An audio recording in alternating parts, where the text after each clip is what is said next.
Alright guys, what's up?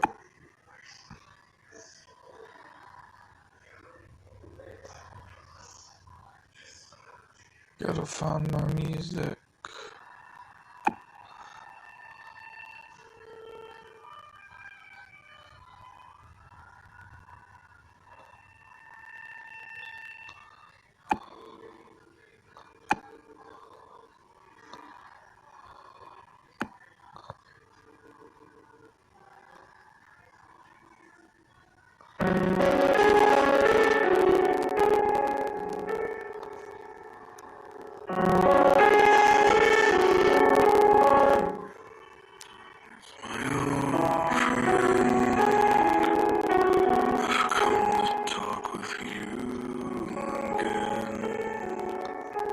Because a vision softly creeping left its scenes while I was sleeping, and the vision that was planted in my brain still remains. Yo, trying to earn that money with magic dice. If this app actually works, and I earned 200 or something dollars. Narrow streets of cobblestone, neath the halo of a street lamp, that turned my color to the cold and damp. When my eyes were stabbed by the flash of a neon light that split the night and touched the sound of silence. And in the naked light I saw 10,000 people, maybe more. People talking without speaking. People hearing without listening. People writing songs and voices never shared. No one dared stand aside from silence. Fool said, "Are you too silence like a cancer grows? Hear my words that I teach you. Take my arms that I reach you. But my words like silence."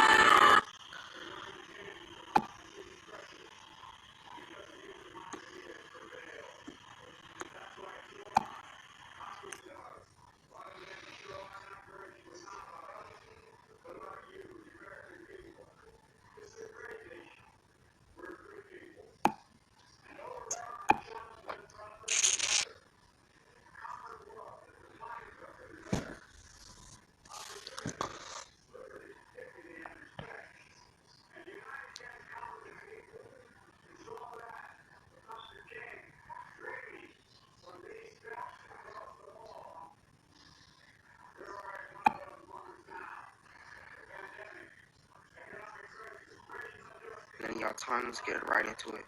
So I already made an account and whatever. Made an account because when you buy it, it's gonna send you like a code, like a whatever, a link to your Gmail, and you click on it, and then you go over to download the beat for it. And then after you download it, you make an account or whatever. And yeah, and after you make your account, you get the what's called login or whatever. But I'm gonna just show you how to use it. So first thing you wanna do, you always wanna well, these my VPNs and stuff, but it don't work. Your ARP gotta be allowed, so it's always gonna be your what's called this one. I mean, y'all might be 192.168.1 point something else, but in this case, it's mine, so it's 192.168.1.11, and you wanna put connect to console or Wi-Fi. By the way, this is not for hotspots. We do not use this for hotspots. And these two things you connect. But in these things,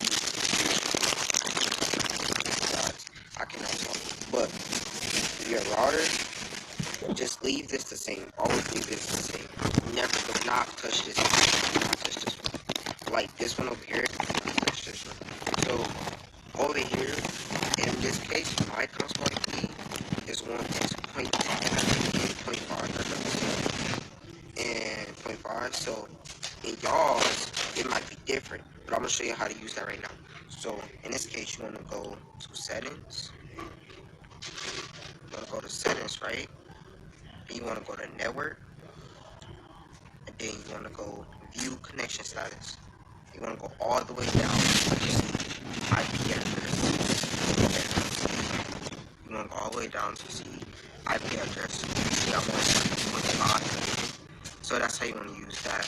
And when you come back over here, you want to, whatever yours is, it can be any of these, whatever yours is, then you click on yours. But in this case, it's mine. So go do that. And then we go get in a party. And go start pulling. But in this case, like console sniffer, why I use Lens over console sniffer sometimes is because console sniffer lags you. Like when you join a party, you start pulling, it lags your Wi-Fi, so you might lag out the party, but you will still get it. And it also says when you buy it, it's supposed to show usernames, but I haven't been getting usernames lately, and I don't know why. But I'm gonna get into a party real fast, and I'm gonna show y'all guys. So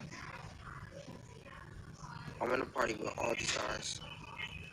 I'm just gonna press start pulling. Okay. See, all the IPs come on. See, all the IPs come on. And I'm gonna press stop. See, it should lag. It's gonna lag you out the party. You see how they mic blinking?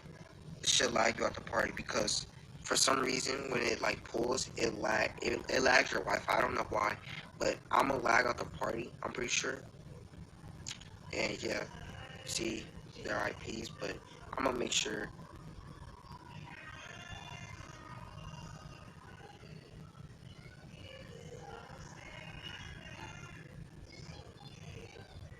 Cryptocurrency is changing the way people interact with their money. It lets you be your own bank without paying ridiculous and unnecessary fees. The problem is that the stores you shop at don't accept crypto, but Blockcard solves that. It's the best way to buy whatever you want at over 50 million merchants globally using your cryptocurrency. In just 5 minutes, you can sign up, deposit funds, and instantly get access to your virtual card.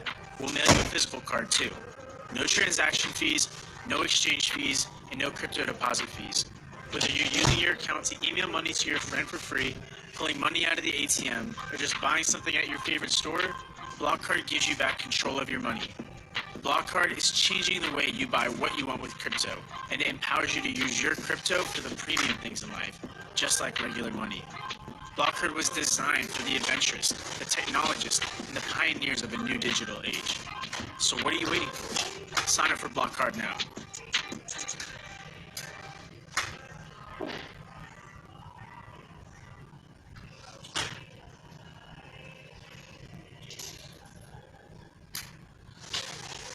If you really want to find out if your man is cheating, watch this video.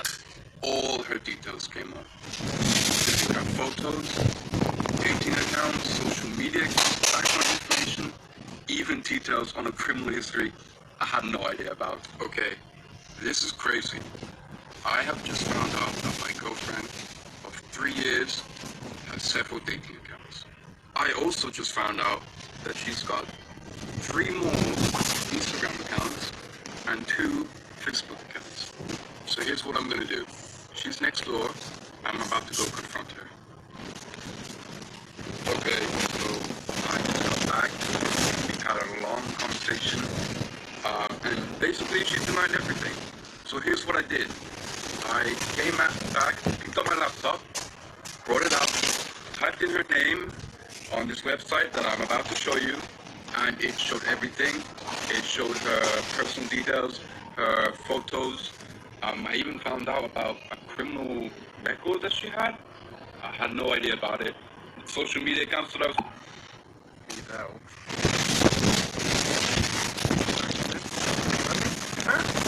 You only get so much time to even mess with your cars. Oh, what's up, dude? How you doing, mate? Mute my mic for a second, that way I have a date. 1 second. I'm still here.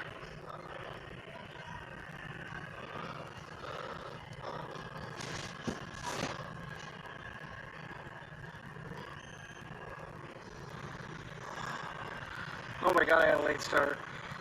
I was talking about one in this game. Is what I was talking about. T-bone this guy. Get some.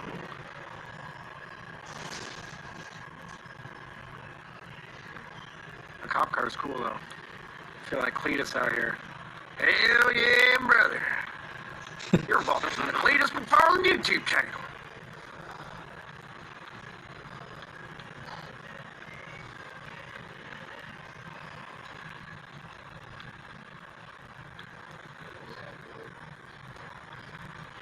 Oh, I'm sandwiched between these guys. This is not fun. Holy jeez. Push me through the corner. Thank you.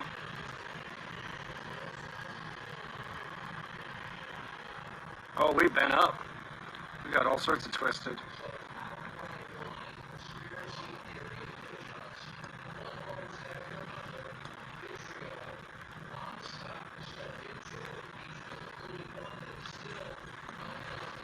Oh, come on, Big Rob. Get the hell out of the way.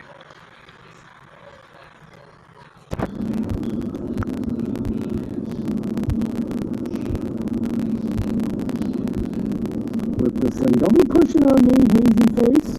I'll wreck the shit out of you. What's the name of this game, boy?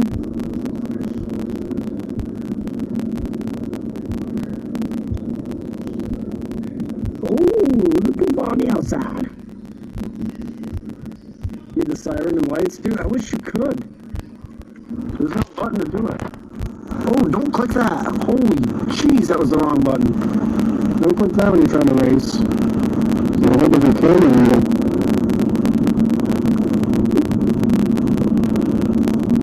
There's a crap all over the track.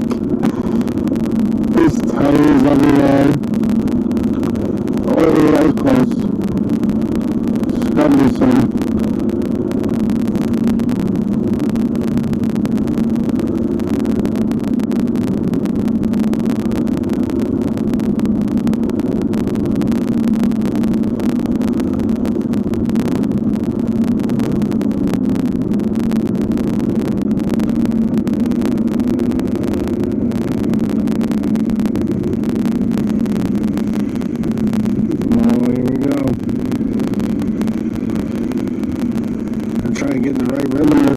See if we can get a couple spots back. See you guys. So that's a good thing.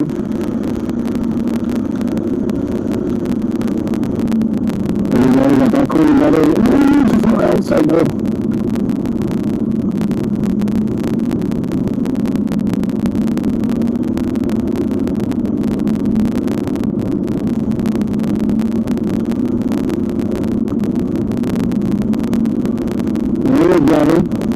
Tires out here with a rough.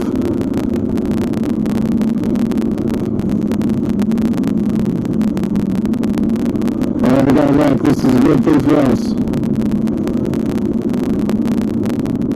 Cut that corner real tight. Come on, let's go.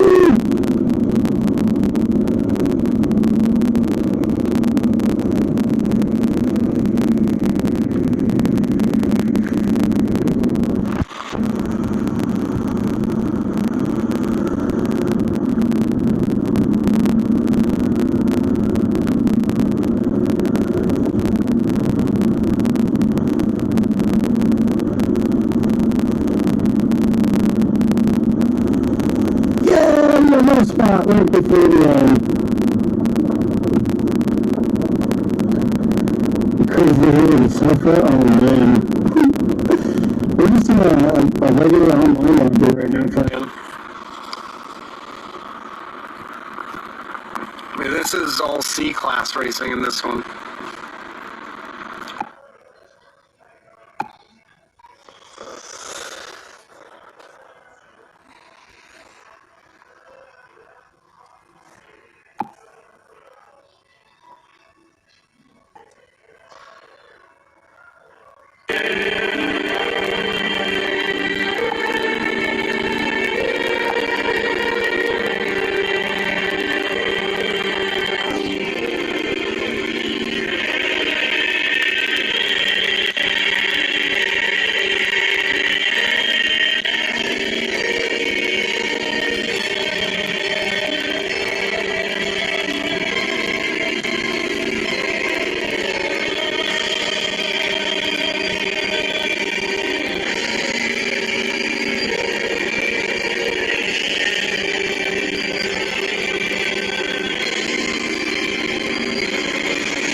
methods only. I am not responsible for Your actions, the views, ideas, knowledge expressed here, are solely myself, and nothing to do with the company or the organization in which I am currently working.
As more people work remotely in a multi-cloud environment, safeguarding the information. The Dirtbuster project is included in Zap Proxy, but if you still want to install the standalone version, you can do so pretty easily. So first of all, you can go out to SourceForge and grab the Dirtbuster package that includes the list. The list are the files of directories and the extensions and other types of things that Dirtbuster will search for. It's useful to have those. If you're installing on Kali Linux, a lot of those lists are already found on the installation, but if you're installing on Ubuntu, you won't have those lists. So you can grab the dirtbuster.zip or the tarbz2. Either one will work fine. We're going to use the zip. And I've already downloaded the file. So the next thing we'll do is go ahead and unzip it.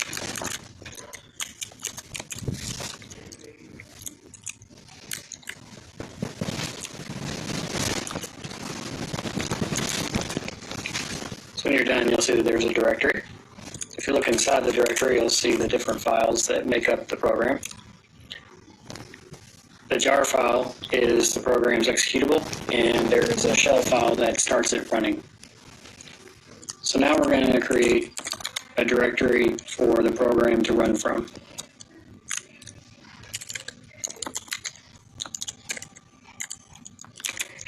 So in opt, we'll create a directory Dirtbuster.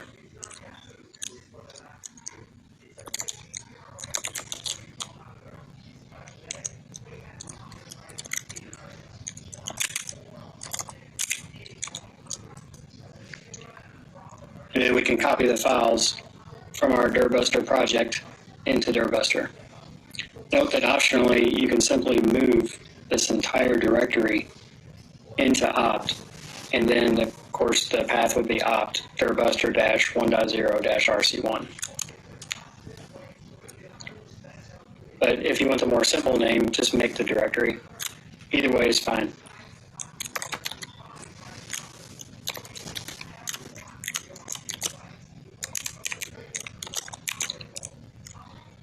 So currently all the files are in the downloads directory, and we're going to move them into this directory, represented by the dot.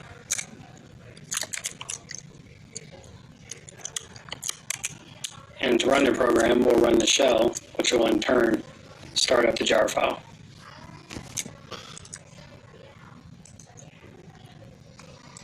And now the program's running.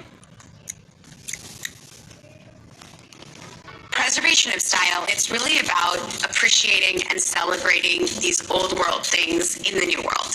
The first step to being practical in a business approach was that I was going to have a website.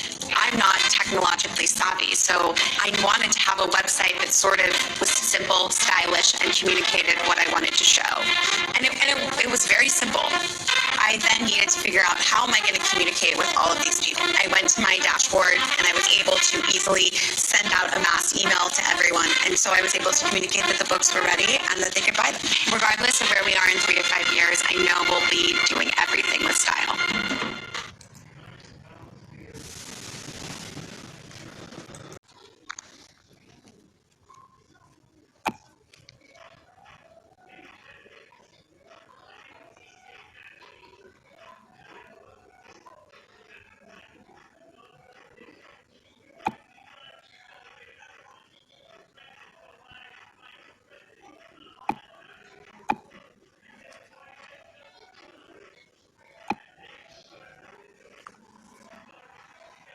Once you start up Dirtbuster, and again, as I mentioned, it uses brute forcing, so I'll explain where word lists come into play.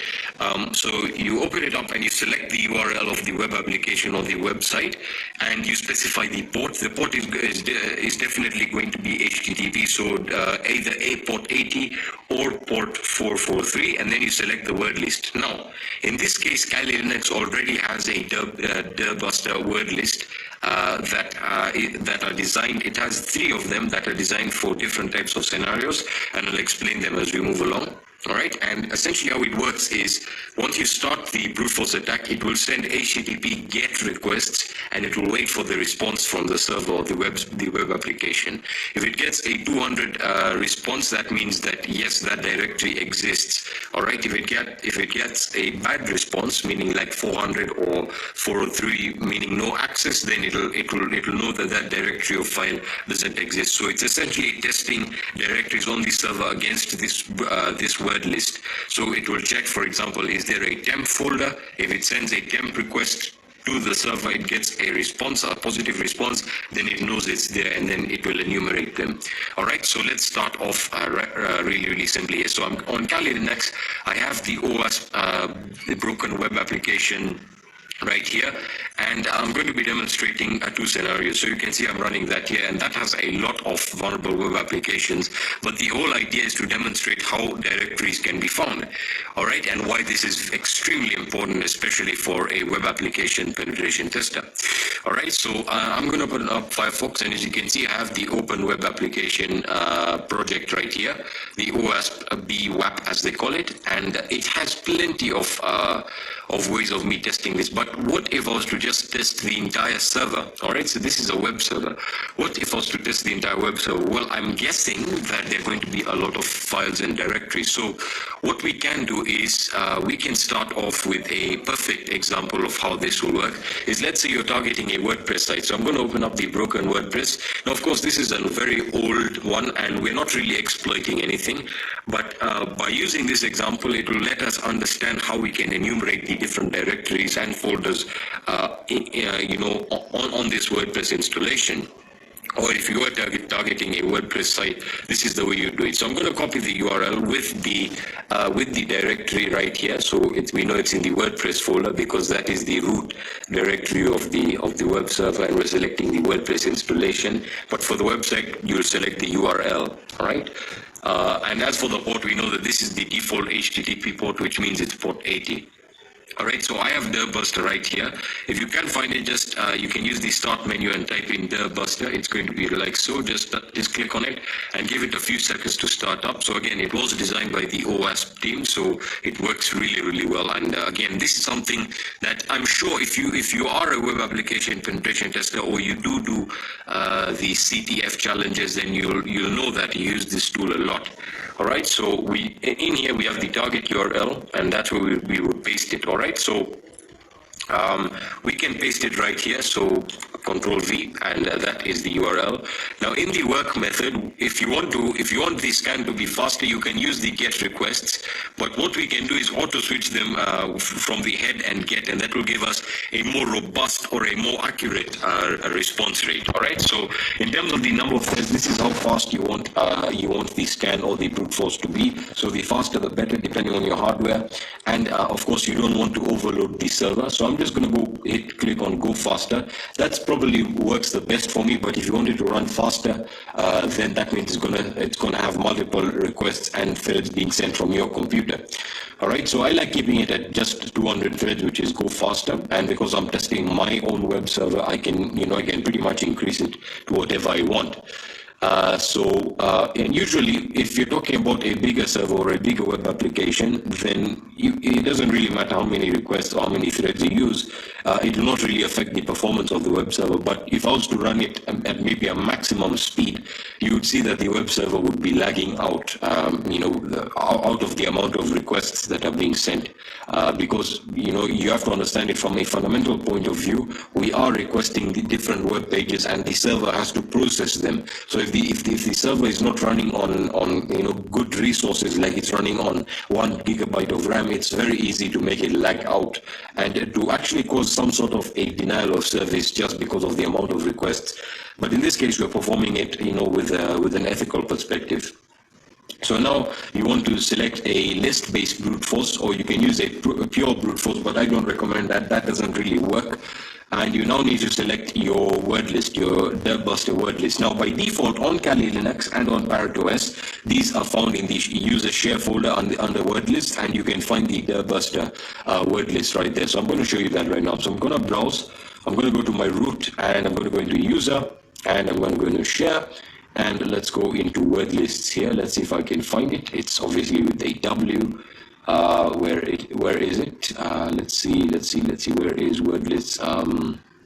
Sorry if I can't see this. There we are. Sorry about that. Word lists, and you now want to go into Derb Buster. All right, so there is going to be a folder called Derb Buster, and now you might be a little bit confused. Well, really, you don't need to be confused. That's why I'm here. So, as a beginner, you might be wondering like which one is better. Now, as an advanced penetration tester, I know which one is the best. In most cases, it's going to be the medium, the directory list 2.3 medium.txt. Now, if you're scanning a very small web application that's not that really complex, like a simple HTML site, HTML, CSS, whatever you want to call it, then I would recommend the small one. But if you're scanning a big site like a WordPress installation or a Joomla installation, then you should use the medium one. This will work 99% of the time, unless your requests are being blocked by either a web application firewall or by the host.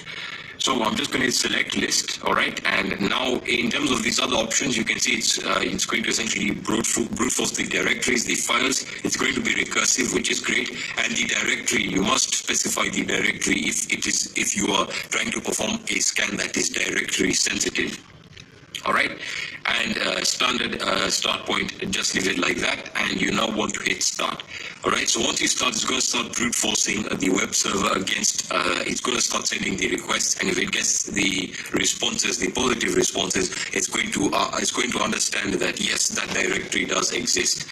Now you can see we have a response that is being sent here, and it's going to tell you that it is unable to determine a consistent failed response, which means some directories and files are being, you're getting a negative, or you're getting a no access response, meaning that that directory doesn't exist. So what you can do is just hit cancel to these ones and hit yes, and it's going to continue scanning the other ones. Now, of course, down here you can see, since it's performing a brute force, you can look at the current speed, which varies depending on the amount of directories, the average speed, and it will tell you the total amount of requests done out of the amount that could be done depending on the word list that you have selected. And finally, you have the time to finish. Now, of course, this will vary depending on a lot of factors, but mostly it depends on the speed of the scan that you've selected and the word list. So you have your scan information here. It's going to tell you what folders and files it's testing, and in here you can see the results in terms of directories and files that it was able to find. And in the results, this is going to give you the directory structure as to how files and folders are being structured on the web application. Now, by default right now, you can see the amount, the files and folders that it has found are, for example, the WordPress register.php. So if we open that, if you right click on it, you can open it in the URL, or you can view the response that it gave, and you can copy it. You understand, you get the basic functionality here, and then you can open it in your browser. So again, you see that we are finding files that we otherwise wouldn't have known existed. Now, of course, for a default WordPress installation, you would have guessed that this does exist. But remember, most people, for most other installations or configurations, this can be a great way of finding files and folders that you didn't know existed, and again, discovering them is very, very important, and this can give you different attack vectors. For example, if I went to the admin.php and it forced me to log in, that might be a good place to start brute forcing if I had credentials. If not, you can choose select another attack vector. So let me just move back here. You can see we have the register page here, which we just clicked on. Let's look at the WordPress login.php. So I'm going to open that up in the browser. Now you can see the server is not responding, and that's